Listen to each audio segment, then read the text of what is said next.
নমস্কার। আবার পেঁপের বাগানে চলে আসছি।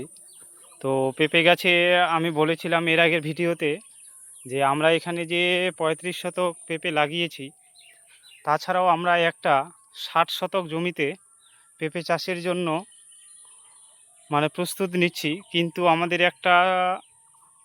আমাদের মধ্যে একটা জিজ্ঞাসা চিহ্ন রয়েছে যে পেঁপে গাছগুলো লাগাবো, কিন্তু সেই পেঁপেটার মার্কেটিং কিভাবে হবে? মার্কেটে সেল হবে কিভাবে? সে নিয়ে কিন্তু আমরা চিন্তার মধ্যে সংশয় আছি। তো যেহেতু এটা বড় হচ্ছে, আগে এটা বড় হোক, তারপরে আমরা সেই জমিতে লাগাবো পেঁপে গাছ। তো চলো, আজকে আমি আপনাদেরকে সেই জায়গাটা পরিদর্শন করাবো, এবং এই জমির পাশেই সেই জায়গাটা আছে। তাহলে সেখানে গিয়ে আপনারা দেখেন যে ৬০ শতক জমিটা কেমন হবে পেঁপে বাগান লাগালে। তো সেই জায়গায় নিয়ে যাচ্ছি, চলো যাওয়া যাক সেই জায়গায়। এই জমির পাশেই এদিক দিয়ে যেতে হবে।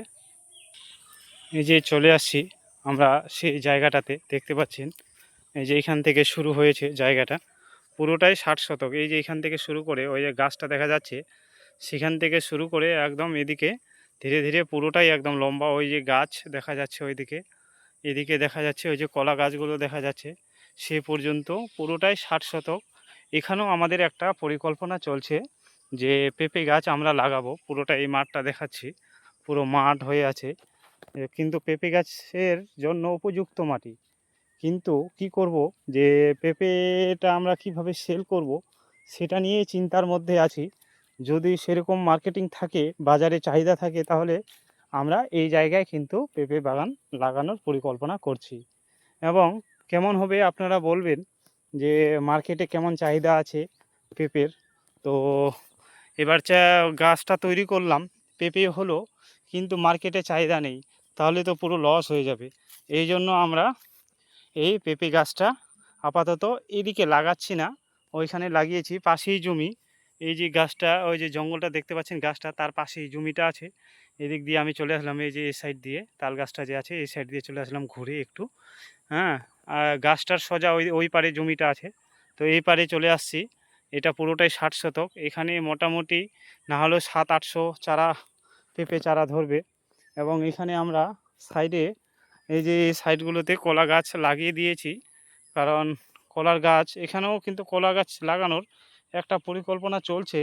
কিন্তু যেহেতু আমরা চারা পাচ্ছি না কলা গাছের, তার জন্য কি করেছি, আমরা আপাতত আশেপাশের যে লোকজনদের কলা গাছ নিয়ে এসে আমরা এগুলো লাগিয়েছি। আর এই যে কলা গাছগুলোর কি হয়েছে, কলা গাছগুলোর গাছ বার হচ্ছে ছোট ছোট, সেই গাছগুলো বক যেটা বলা হচ্ছে, এই গাছগুলো হবে, তারপরে আমরা এগুলো কিন্তু ধীরে ধীরে লাগাবো। ঠিক আছে, এরকম পরিকল্পনা চলছে। তো আশা করা যায় প্রজেক্টটা কেমন হবে, আপনাদের ভালো লাগছে কিনা জানাবেন। আর পেঁপের যে বাজারে চাহিদা কীরকম, সেটাও আপনারা জানাবেন যদি কারো জানা থাকে, এবং আমরা সেটা নিয়ে চিন্তিত আছি। নাহলে এতদিন এই জায়গাটায় কিন্তু আমরা পেঁপে গাছ লাগিয়ে দিতাম। ঠিক আছে, সকলকে অসংখ্য ধন্যবাদ, নমস্কার।